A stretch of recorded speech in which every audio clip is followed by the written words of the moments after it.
Ne yapıyorsunuz burada? Hadi video başlıyor. Allah, hala buradalar ya. Hadi video başlıyor hadi. Hepinize yepyeni videodan merhaba arkadaşlar. Birazcık konsept farklı olsun istedim. O yüzden dışarıda bir çekim yapıyorum. Şöyle güzel bir ağaç buldum. Şöyle çiçekler, böcekler. Keyifli bir görsel olur. Çünkü anlatacağımız konu biraz ciddi ve dolaşırken detayları atlayabilirim diye oturuyorum. Notlarım var. Siz varsınız. Hoş geldiniz. Şimdi bugün ne anlatmaya çalışacağım sizlere? Bugün Almanya yeni göç yasası, şans kartı, yani aslında fırsat kartı olarak bilinen iş arama vizesini anlatmaya çalışacağım. Dediğim gibi anlatmaya çalışacağım. Umarım başarılı olur. Şimdiden iyi seyirler. Videoya geçmeden önce videoyu beğenip kanala abone olursanız çok sevinirim. İyi seyirler. Burada kamerayı sabitlemek için o kadar uğraştım ki şimdi fotoğrafını çekeceğim size. Bir dakika. Videoya koyacağım bunu. Görürsünüz. Umarım güzel bir görüntü alıyordur. Videoya geçiyorum. Şimdi öncelikle yeni göç yasası neleri kapsıyor? Öncesinde nasıldı? Bu şans kartı, yani fırsat kartıyla neler değişiyor? Biraz onlardan bahsedeyim. Güncel durumda buraya gelmek istiyorsanız iş arama vizesi diye bir şey var. Evet. Fakat bu iş arama vizesinde B1 Almanca bilmeniz gerekiyor minimum. Fakat bu şans kartı sayesinde özellikle Almanca koşulu aranmıyor oluyor. Yani aranıyor ama puan topladığınız şekliyle oradan puan alamıyorsanız başka yerlerden de puan alabiliyorsunuz. Aynı zamanda da mesleğinizle alakalı olmayan pozisyonları da, işleri de başvurabiliyor ve kabul aldığınızda burada yaşamaya, çalışmaya devam edebiliyorsunuz. Ayrıca yeni göç yasasının şans kartından bağımsız olan bir maddesi de biliyorsunuz Blue Card denilen bir sistem var. Yani Blue Card'da maaşınız senelik 54 bin Euro'dan fazlaysa avantajları var. Örneğin 21 ay içerisinde B1 sınavını verirseniz kalıcı oturum alabiliyorsunuz. Vatandaşlığa geçişiniz daha kolay. Ailenizle beraber başvurabiliyorsunuz gibi avantajları var. Buradaki limiti 3500 Euro aylık brüte düşürdüler. Zaten belirli meslek gruplarında haydi sağlanan bir maaş. Almak da aslında artık daha kolaylaştı. Bu şans kartından bağımsız olan bir kısmı. Yine de belirtmek istedim. Şans kartının belirli avantajları var. Bunlardan ilki, eğer buraya şans kartı vizesiyle, yani bir senelik vizeyle geldiğiniz şartta iş bulursanız dönmenize gerek kalmıyor. Şu anki durumda iş bulmadan, belirli bir iş sözleşmeniz olmadan buradan çalışmaya devam edemiyorsunuz. Buraya diyelim turist vizesiyle, Schengen vizesiyle geldiniz, bir iş buldunuz ve o iş sözleşmesini alıp tekrar Türkiye'de D sınıfı vizeye başvurmanız gerekiyor. Ama şans kartıyla buraya geldiğinizde diyelim iş buldunuz, dönmenize gerek kalmadan buradan konsolosluğa başvuruyorsunuz ve çalışmaya devam ediyorsunuz. Hiçbir şekilde dönmüyorsunuz. Bu daha önceki videolarımda da söylemiştim. Yaklaşık 5-6 aylık bir avantaj sağlıyor. Benim Schengen vizeniz var ya da yeşil pasaportunuz var. Buraya geldiniz. Burada iş buldunuz. Artık dönmenize gerek kalmayacak. Yani işi bulduktan sonra aynı şekilde konsolosluğa gidiyorsunuz. Diyorsunuz ki bu benim iş sözleşmem kardeşim. Dönmenize gerek kalmadan D sınıfı vizeyi siz buradayken veriyor olacak. Eğer Schengen vizesiyle buraya gelip iş bulursanız dönmenize gerek kalmıyor. Aynı şekilde eğer şans kartıyla buraya geldiyseniz iş bulduğunuzda da dönmenize gerek kalmayacak. Bu madde aslında göç yasasının ortak bir maddesi. Almanya yeni göç yasası ve fırsat kartı ne zaman yürürlüğe girecek? 2023 Aralık başında yürürlüğe girecek ve bu tarihten itibaren başvurularınızı yapabiliyor olacaksınız. Başvuruları nasıl yapacaksınız? Aynı şekilde D sınıfı vizeye başvurur gibi, Schengen vizesine başvurur gibi aracı kurumlar ya da direkt konsolosluğa başvurarak başvurunuzu tamamlayabileceksiniz. Gelelim fırsat kartı nedir'in biraz daha açıklanmış haline. Fırsat kartı puan toplayarak alabildiğiniz bir iş arama vizesidir. 6 puanı topladığınız takdirde belirli koşullar var. Ben şuraya bir şema da yaptım, onu da koyacağım.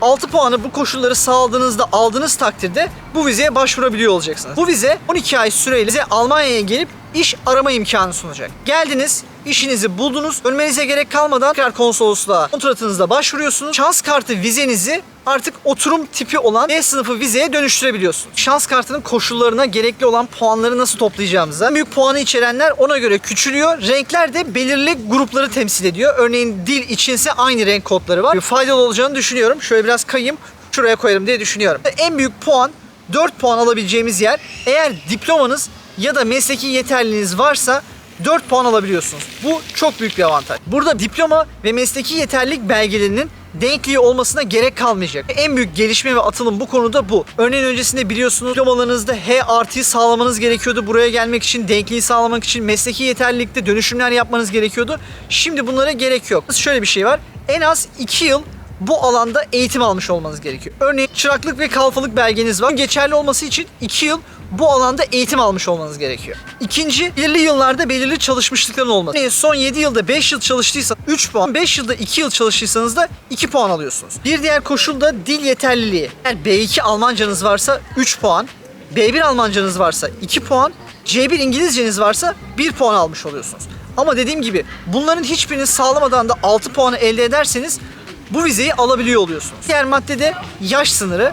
Eğer 40 yaşından küçükseniz, 35 yaşından büyükseniz 1 puan, 35 yaşından küçükseniz 2 puan alabiliyorsunuz. Son olarak diyelim sizin ve eşinizin 5'er puanı var burada topladığınız. Siz de aynı anda bu vizeye başvurursanız ikinize de birer puan daha veriyor. Yani hükümeti her zaman söylediğim gibi aileyi destekliyor. Birlik olmayı, beraber yaşamayı her zaman destekliyor. 1 puan 6 puanın 6'da biri, yani aşağı yukarı %16,5, %17'lik bir dilim demek. Ne kadar önemli olduğunu, buna ne kadar önem verdiğini aslında buradan bile anlayabiliriz. Burada mevcuttaki iş arama vizesinde insanların takıldığı ya da zorlandığı en büyük kısım bloke hesapta bulunması gereken para miktarıydı. Şans kartı, fırsat kartında şöyle bir avantaj daha bulunuyor. Buraya gelip burada yaşamınızı devam ettirmeniz için Almanya hükümeti sizden diyor ki aylık 1000 euro, yani 12 ay 12.000 euro bloke hesapta para bulundurmanızı istiyor. Bu mevcuttaki iş arama vizesinde de böyleydi. Fakat değişen maddelerden biri de bu. Almanya hükümeti diyor ki gelmeden önce eğer burada yapacağınız bir part-time iş bulursanız sizden bu parayı da istemiyorum. Yani buraya gelmeden önce part-time olarak nerede çalışabilirsiniz? Bisiklet kuryeliği yapabilirsiniz. Bir restoranla anlaşabilirsiniz. Part-time işteki koşul haftada maksimum 20 saat çalışabileceğiniz bir Arkadaşlar iş. Almanya bunu babasının hayrına, bizi sevdiği için yapmıyor tabii ki de. Bunu yapmasının belirli sebepleri var. Birincisi nüfus yaşlanıyor. Nüfusun artış hızı yavaşladı ve Almanya bildiğiniz üzere sosyal bir devlet olduğu için sosyal hakları çok fazla. Çalışmayan nüfusu barındırabilmek için çok fazla masrafı oluyor. Bunları da dediğim gibi çok mantıklı bir şekilde kalifiye olmuş, çalışmaya istekli, bizim gibi çalışanları buraya çekerek yapıyor. Almanya hükümeti şunun farkına var. Görüşmeleri yapıyorsunuz, siz buradasınız, onlar burada. Adamlar diyorlar ki gel görüşelim. Yani şimdi buraya gelmek çok kolay bir şey değil. Schengen'le gelebilirsiniz ama Schengen almak çok uzun sürüyor. Bir sürü problem var. Ondan sonra Almanya hükümeti bunu farkına vardığı için diyor ki o zaman adam buraya gelsin, yüz yüze görüşmesini halletsin. Zaten beğeniliyorsa ben de onu istiyorum ki zaten beğenilen bir adam benim tarafından kabul görmüş demektir. Bu şekilde bir kolaylık sağlaması açısından bu vizeyi çıkartıyorlar. Alman hükümeti için de birazcık win-win oluyor. Çünkü adam yetişmiş, kalifiye olmuş, 30 yaşına gelmiş, tertemiz buraya geliyor ve tak çalıştır çalışmaya başlıyor. Zaten Almanya'nın bence geç de kaldığı bir şey. Bunu büyük eyaletlerinde deniyorlar. Örneğin Berlin, örneğin Hamburg, örneğin Frankfurt'ta deniyorlar. Almanya aslında yeni Amerika olmaya çalışıyor. Amerika'da sistemle çok fazla dalgalanmış, çok fazla dağılmış bir nüfus çeşitliliği var ve herkes çalışmak için oraya geliyor. Almanya'nın da hedefi yeni Amerika olmak. O yüzden bence çok mantıklı bir sistem. Bu sistemler gerçekten sizin buraya gelebilmenizi çok kolaylaştırıyor. Umarım ki çok daha rahat, çok daha kolay gelebileceksiniz. Çok daha hızlı gelebileceksiniz. Gerçekten buna inanıyorum. Adil, dürüst, vicdanlı ve çalışkan biriyseniz buraya gelmek istemekte çok doğru yapıyorsunuz. Çünkü bu sistem dediğim gibi sizler için çok büyük avantaj. Çünkü Türkiye'deki çoğu çalışanın sıkıntısı çalışmak, fazla çalışmak değil. Adil olarak çalıştığının karşılığını alamamak, hak etmediği ücreti aldığını düşünmek, hak etmediği şartları gördüğünü düşünmek. O yüzden bu gerçekten bir avantaj sağlayacağını düşünüyorum. Şahsi fikrim dediğim gibi. Özetleyecek olursak Aralık başında yürürlüğe giriyor. Puan sistemiyle verilen bir iş arama vizesi. 6 puan yeterli. En büyük kademesi mesleki yeterlilik ya da diploma diyelim biz buna. Bloke hesapta para isteniyor ama istenmediği durumda var. Başarılar. Umarım faydalı bir video olmuştur. Videoyu beğenip kanalıma abone olursanız çok sevinirim. Bu tarz videoların gelmesi için bu benim için çok önemli. Haftaya görüşmek üzere. Kendinize iyi bakın. Geliyorsunuz. Olacak. Takipte kalın. Anlatıyorum hepsini. Bay bay.